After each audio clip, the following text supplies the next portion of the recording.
Nej. Opsummering 1 år og 4 måneder efter ulykken skete. Hvordan står det i grunden til?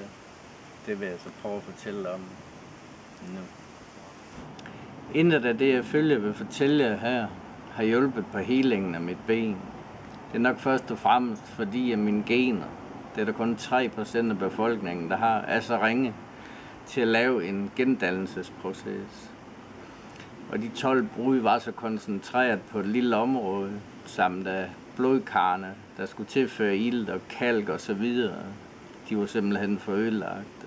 Som fysiske sidegevinster, der har jeg fået periodisk auremigræn, gigt i tæer, fingre, knæ, skuldre, smerter langs skinneben, knæ og min ankel strammer nogle gange ligesom om der sætter tov omkring. Og så har jeg fået lidt depression også og lidt angst. Så skal jeg nok opereres her om en lille måneds tid, og så skal jeg have forkortet måske 3-5 cm skinneben. Sådan er det. Kolonihaven, den er vi solgt. Der er simpelthen ingen sammenhold nede i kolonihaven mere, som der var for få år siden. Mit orkester, det er også blevet delvis nedlagt af forskellige årsager. Telefonen, den ringer heller ikke så tit, og besøgende lige så. Og det gælder både familie, venner og bekendte. Tror jeg på, at det lykkes nogenlunde med mit ben? Ja, troen den har jeg stadig, men lidt med forbehold. Og så er der personer som hjemmesygeplejersker og hjemmehjælpere, man har haft et rigtig godt forhold til og en god dialog over lang tid. Pludselig så kommer de altså bare ikke med. Og det er meget utroligt, men det berører en meget, meget mere, end man faktisk skulle tro. Nu vil jeg vise alle de ting, som jeg har taget i de 1,5 år her. Og det er alt sammen noget fra det alternative marked. Og det har ikke hjulpet med en døjt på helingen af mit ben. C-vitamin. D-vitamin med hele pivtøjet i. Kalk, magnesium og K2.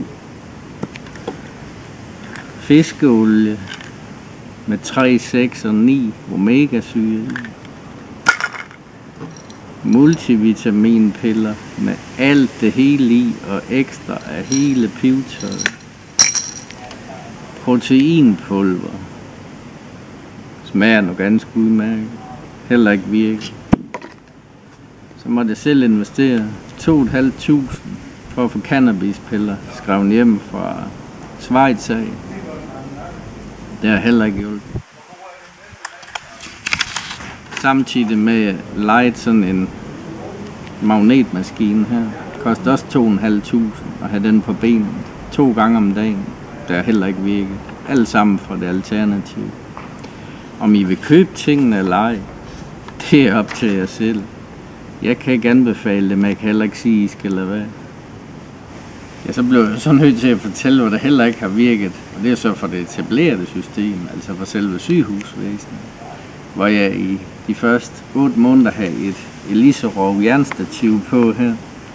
Med 12 skruer i en hist og pist i skinneben, men det kunne heller ikke hele. Og så har jeg så i 8 måneder nu efterhånden haft det her Donjoy stativ på.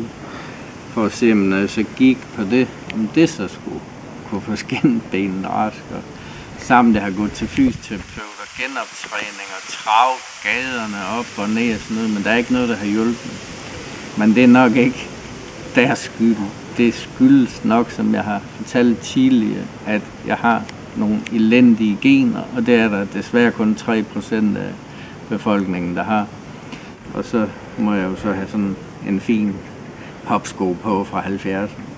Ja, og så er der også lige den sidste ting, at samtidig med Eliserov stativ blev sat på. Efter 3 måneder, så fik jeg lavet en knoglemarvstransplantation, hvor de tog noget knoglevæv her fra mit hofteben og satte ned oven på skinnebenen sammen med noget donorknogle. Og det hjalp så desværre heller ikke. Føler jeg bitterhed over min situation? Tja, som tiden går, der er næsten gået 1,5 år. Lidt nok. Men ellers ikke, fordi man skal ikke se bagud, for det er formålsløst. Livet, det skal leves forlæns. Nu vil jeg lave noget, jeg ikke har prøvet før. Jeg vil lave en forbøn, en selvhelbredelse i Guds navn. Og nu prøver jeg at lægge hånden på. Jeg beder dig, Jesus, helbred mit ben i Guds navn. Velsign mit ben eller helligånden. Guds kraft, giv mig styrke. Og når jeg skal måske opereres, det skal jeg nok, så lad det gå godt. I Guds navn. Amen. Her kan jeg lige vise kort, hvad der er galt med mit ben, så kan I se, der er det dannet et falsk led. Tja, nu prøver jeg sgu at tage chancen af sådan en. Vi har dyrket selv. Nu må vi se, hvad det bliver til.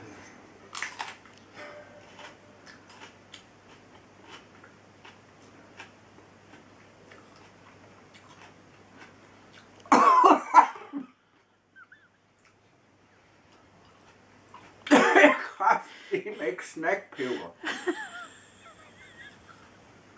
Det blev vist en buber.